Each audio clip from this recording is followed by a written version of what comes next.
আসসালামু আলাইকুম সবাইকে। অ্যাডমিশন ও চাকরি প্রত্যাশী ভাই বোনেরা, আগামীকাল আপনাদের আরও দুটি ক্লাস নিয়ে আসবো।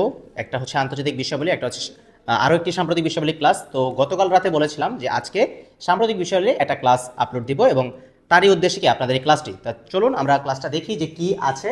সো সাম্প্রতিক কিছু কুইশন নিয়ে আমরা চলুন এটা আলোচনা করি। যে এক নম্বর যদি প্রশ্নটা দেখি যে কি বলছে, যে বৈশ্বিক বাণিজ্যের শীর্ষ পণ্য আমদানিকারক দেশ। আমদানি মানে কি? আমদানি মানে হচ্ছে, আমি আপনাদের বলি যে আমদানি মানে আনো, আতে আমদানি আতে আনো মানে আনা, মানে বৈশ্বিক বাণিজ্য বা যে কোনো এই বিশ্বজুড়ে বাণিজ্য করার ক্ষেত্রে শীর্ষ পণ্য আমদানিকারক দেশ বর্তমানে কোনটা? ইউএসএ বা ইউনাইটেড স্টেটস অফ আমেরিকা, ওকে, বা যুক্তরাষ্ট্র।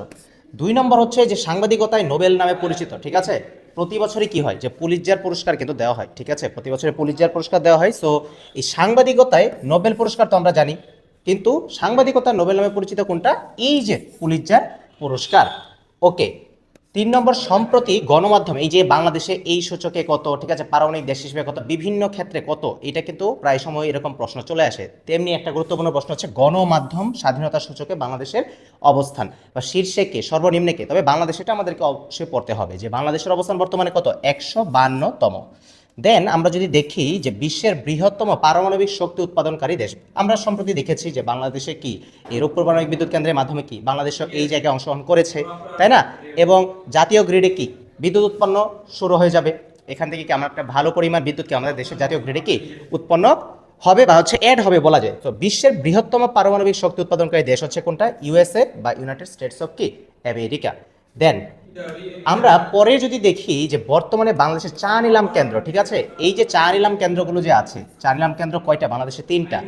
আমরা কিন্তু জানি কি যে পঞ্চগড়ে কি বাংলাদেশে অর্গানিক চা উৎপাদন কেন্দ্র আছে, তাই না? এবং বাংলাদেশের প্রথম চা বাগান বা চা চাষ শুরু হয় কোথায়? সিলেটের মালনীছড়াই। সো আর চা নিলাম কেন্দ্র যদি বলা হয় তাহলে কয়টা হবে? সেটা হচ্ছে 3টা হবে। দেন এশীয় উন্নয়ন ব্যাংক বা এশিয়ান ডেভেলপমেন্ট ব্যাংক, এডিবি, যেটার সদর দপ্তর কোথায়? ফিলিপাইন্সের ম্যানিলাতে, এবং এইটার বর্তমান সদস্য কতটি? 69 বা হচ্ছে কি 69টি, ওকে। তারপরে যে বিভিন্ন প্রণালী বা ভাগ, কোন দেশের মধ্যে, কোন দুটি দেশের মধ্যে কোনটা রয়েছে, বা দুইটা মহাদেশের মধ্যে কী কী রয়েছে, এই টাইপের প্রশ্ন কিন্তু আসে। যেমন প্রায় সময় প্রশ্ন আসে যে আফ্রিকা ও এশিয়া মহাদেশকে পৃথক করেছে কোনটি? পৃথক করেছে হচ্ছে কি এই যে সুয়েজ খাল। এই সুয়েজ খাল দিয়ে কিন্তু অনেক কিছু মালামাল যাতায়াত আদান প্রদান হয়, অনেক কিছু কিন্তু হয়, ওকে। দেন কৃত্রিম বুদ্ধিমত্তা, আমরা অনেক কিছু জানি যে জিমিনি আছে, তাই না? তারপর হচ্ছে কি গ্রোক আছে, তেমনি একটা হচ্ছে কি ডিপসিক। এই ডিপসিকটা কোন দেশ ভিত্তিক? ডিপসিক হচ্ছে চীন বা চায়নার একটা এআই, ওকে।